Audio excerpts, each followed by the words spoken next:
Welcome friends, JP study circle के daily current affair booster platform में आप सभी का स्वागत है। दोस्तों, आज तारीख है 19 जनवरी 2022 और 19 जनवरी 2022 से करंट अफेयर्स के जितने भी महत्वपूर्ण क्वेश्चन बनेंगे डिस्कस करेंगे। चलिए दोस्तों, शुरुआत करते हैं। आज हम लोग क्या क्या देखने वाले हैं। जापान के पूर्व प्रधानमंत्री तोशिकी कैफू का निधन। पद्मश्री विजेता सामाजिक कार्यकर्ता शांति देवी का निधन। माली के पूर्व राष्ट्रपति इब्राहिम बाउबकर कीता का निधन। Mrs World 2022 Mrs America Shaylyn Ford ने ताज हासिल किया। भारत की नवदीप कौर ने मिसेज वर्ल्ड 2022 प्रतियोगिता में सर्वश्रेष्ठ राष्ट्रीय पोशाक का पुरस्कार जीता। सुमित भाले ने अंतर्राष्ट्रीय लोक कला महोत्सव में जीता स्वर्ण पदक। नेक्स्ट है, प्रधानमंत्री नरेंद्र मोदी ने WEF के दावोस एजेंडा 2022 शिखर सम्मेलन को आभासी रूप से संबोधित किया। नेक्स्ट है, भारत सरकार ने कोविड टीकाकरण के 1 वर्ष पूरे होने पर डाक टिकट जारी किया। नेक्स्ट देखेंगे, केरल का कुमलांगी भारत का पहला सैनिटरी नैपकिन मुक्त गांव बना होगा। नेक्स्ट देखेंगे, राष्ट्रीय स्टार्टअप पुरस्कार 2021 की घोषणा। नेक्स्ट है, रूस के अस्लाव करात्सवे ने सिडनी टेनिस क्लासिक जीता। चलिए दोस्तों, स्टार्टिंग से देखते हैं हम लोग क्या क्या देखने वाले हैं। जापान के पूर्व प्रधानमंत्री तोशिकी कैफू का निधन। जापान के पूर्व प्रधानमंत्री तोशिकी कैफू का 91 वर्ष की आयु में जापान में निधन हो गया। उन्होंने 1989 से 1991 तक पीएम के रूप में कार्य किया। उन्हें 1991 में फारस की खाड़ी में समुद्री आत्मरक्षा बल भेजने के लिए जाना जाता है। खाड़ी युद्ध के बाद कैफू के कार्यकाल के दौरान माइन स्वीपिंग ऑपरेशन करने के लिए जापानी सेल्फ डिफेंस फोर्स को खाड़ी में तैनात किया गया था। नेक्स्ट है दोस्तों, पद्मश्री विजेता सामाजिक कार्यकर्ता शांति देवी का निधन। गरीबों की आवाज के रूप में याद की जाने वाली उड़ीसा की सामाजिक कार्यकर्ता और पद्मश्री से सम्मानित शांति देवी का निधन हो गया है। वह 88 वर्ष की थी। उन्हें लुगड़ी देवी भी कहा जाता था। वह वंचित समुदाय के प्रति समर्पण और उड़ीसा में माओवादी प्रभावित क्षेत्रों में शांति बहाल करने के लिए जानी जाती थी। उन्हें 9 नवंबर 2021 को राष्ट्रपति रामनाथ कोविंद से प्रतिष्ठित पद्मश्री पुरस्कार मिला था।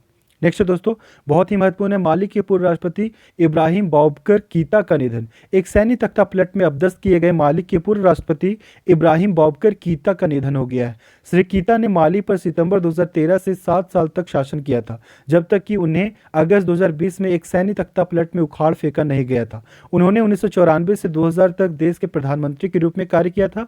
उन्होंने पश्चिमी अफ्रीका में लोकतंत्र के लिए एक मॉडल के रूप में माली के सम्मान को बहाल करने का वादा किया था, क्योंकि उन्होंने भ्रष्टाचार के लिए शून्य सहिष्णुता का वादा करते हुए अपने खंडित देश में एक एकीकृत व्यक्ति के रूप में प्रचार किया था। नेक्स्ट है दोस्तों, Mrs World 2022 Mrs America Shaylyn Ford ने ताज हासिल किया। 37 वर्षीय सैलिन फोर्ड को मिसेज वर्ल्ड 2022 की विजेता के रूप में ताज पहनाया गया। उन्होंने आयरलैंड की निवर्तमान रानी केट श्राइडर ने ताज पहनाया था। मिसेज जॉर्डन जैकलिन स्लैब और मिसेज यूएई देवांजलि कमत्रा उपविजेता रही। सैलिन फोर्ड ने प्रतियोगिता में अमेरिका का प्रतिनिधित्व किया और खिताब का दावा करने के लिए दुनिया भर के 57 अन्य प्रतियोगियों से मुकाबला किया। यह 8वीं बार है जब किसी अमेरिकी प्रतिनिधि ने मिसेस वर्ल्ड का खिताब जीता है। नेक्स्ट है दोस्तों, भारत की नवदीप कौर ने मिसेज वर्ल्ड 2022 प्रतियोगिता में सर्वश्रेष्ठ राष्ट्रीय पोशाक का पुरस्कार जीता। भारत की नवदीप कौर ने नेवादा लास वेगास में प्रतिष्ठित मिसेज वर्ल्ड 2022 पेजेंट में सर्वश्रेष्ठ राष्ट्रीय पोशाक का पुरस्कार जीता है। वह मिसेज इंडिया वर्ल्ड 2021 की विजेता है। मिसेज वर्ल्ड 2022 में देश का प्रतिनिधित्व कर रही थी। नवदीप ओडिशा के स्टील सिटी राउरकेला के पास एक छोटे शहर से है। नेक्स्ट है दोस्तों, सुमित भाले ने अंतर्राष्ट्रीय लोक कला महोत्सव में जीता स्वर्ण पदक। महाराष्ट्र के लावनी कलाकार फुलबारी तालुका के सुमित भाले ने दुबई में अंतर्राष्ट्रीय लोक कला महोत्सव में स्वर्ण पदक जीता है। उनके शानदार प्रदर्शन से महाराष्ट्र के वैभव को अंतर्राष्ट्रीय मंच पर व्यापक रूप से सराहा गया है। लावनी महाराष्ट्र में लोकप्रिय संगीत की एक शैली है और पारंपरिक गीत और नृत्य का एक संयोजन है, जो विशेष रूप से एक ताल वाद्य ढोलकी की थाप पर किया जाता है। नेक्स्ट दोस्तों, बहुत ही महत्वपूर्ण है, प्रधानमंत्री नरेंद्र मोदी ने WEF के दावोस एजेंडा 2022 शिखर सम्मेलन को आभासी रूप से संबोधित किया। भारत के प्रधानमंत्री नरेंद्र मोदी ने वीडियो कॉन्फ्रेंसिंग के माध्यम से विश्व आर्थिक मंच के दावोस एजेंडा शिखर सम्मेलन 2022 को संबोधित किया है। कोविड-19 महामारी के कारण दावोस एजेंडा 2022 शिखर सम्मेलन 17 जनवरी से 21 जनवरी 2022 तक डिजिटल रूप से आयोजित किया जा रहा है। आयोजन का विषय दुनिया का राज्य है। नेक्स्ट है, भारत ने कोविड टीकाकरण के 1 वर्ष पूरे होने पर डाक टिकट जारी किया। भारत सरकार ने वायरस के खिलाफ देश के राष्ट्रीय टीकाकरण कार्यक्रम की पहली वर्षगांठ को चिन्हित करने के लिए रविवार को कोविड-19 टीकाकरण पर एक स्मारक डाक टिकट जारी किया है। स्मारक स्टैम्प डिजाइन में एक स्वास्थ्य कार्यकर्ता को कोविड-19 वैक्सीन के साथ एक वरिष्ठ नागरिक कोवैक्सीन सीसी की छवि के साथ टीका लगाते हुए दिखाया गया है। यह डाक टिकट देश भर में हमारे फ्रंटलाइन हेल्थ वर्कर्स और वैज्ञानिक समुदाय द्वारा लोगों को कोविड महामारी से बचाने के लिए किए गए उल्लेखनीय कार्य को दर्शाता है। नेक्स्ट है दोस्तों, बहुत ही महत्वपूर्ण है, केरल का कुमलांगी भारत का पहला सैनिटरी नैपकिन मुक्त गांव होगा। केरल का कुमलांगी देश की पहली सैनिटरी नैपकिन मुक्त गांव पंचायत बनने के लिए तैयार है। यह कदम अवलकाई पहल का एक हिस्सा है जिसे HLL प्रबंधन अकादमी और इंडियन ऑयल कॉरपोरेशन की थिंगल योजना के सहयोग से एर्नाकुलम संसदीय क्षेत्र में लागू किया जा रहा है। इस पहल के तहत कुंबलांगी गांव में 18 वर्ष से अधिक उम्र की महिलाओं को मेंस्ट्रुअल कप बांटे जाएंगे। इसके तहत 5000 मासिक धर्म कप बांटे जाएंगे। नेक्स्ट है दोस्तों, राष्ट्रीय स्टार्टअप पुरस्कार 2021 की घोषणा। नेशनल स्टार्टअप अवार्ड 2021 उद्योग और आंतरिक व्यापार संवर्धन विभाग द्वारा परिकल्पित पुरस्कार समारोह का दूसरा संस्करण है।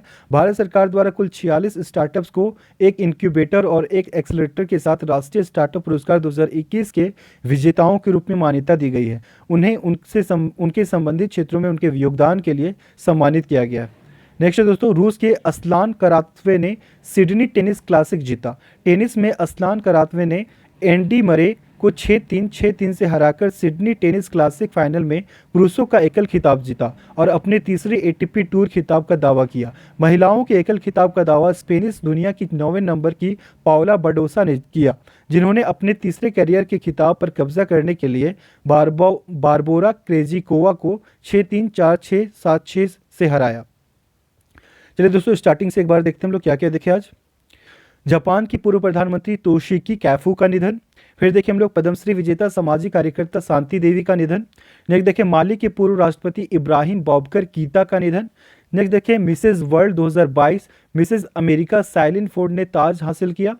नेक्स्ट देखिए भारत की नवदीप कौर ने मिसेज वर्ल्ड 2022 प्रतियोगिता में सर्वश्रेष्ठ राष्ट्रीय पोशाक का पुरस्कार जीता है। नेक्स्ट देखिए सुमित भाले ने अंतर्राष्ट्रीय लोक कला महोत्सव में जीता स्वर्ण पदक। ये लावनी नृत्य से संबंधित थे। नेक्स्ट है प्रधानमंत्री नरेंद्र मोदी ने WEF के दावोस एजेंडा 2022 शिखर सम्मेलन को आभासी रूप से संबोधित किया। नेक्स्ट देखिए भारत सरकार ने कोविड टीकाकरण के 1 वर्ष पूरे होने पर डाक टिकट जारी किया। नेक्स्ट देखिए केरल का कुमलांगी भारत का पहला सैनिटरी नैपकिन मुक्त गांव होगा।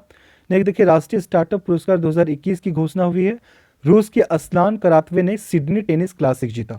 आज के लिए इतना ही दोस्तों अगर आपको हमारा सेशन पसंद आया हो तो प्लीज़ हमारे चैनल को लाइक करें, सब्सक्राइब करें और दोस्तों के साथ भी शेयर करें। आप इस वीडियो का PDF डिस्क्रिप्शन बॉक्स में दिए गए लिंक से भी प्राप्त कर सकते हैं। बहुत बहुत धन्यवाद दोस्तों।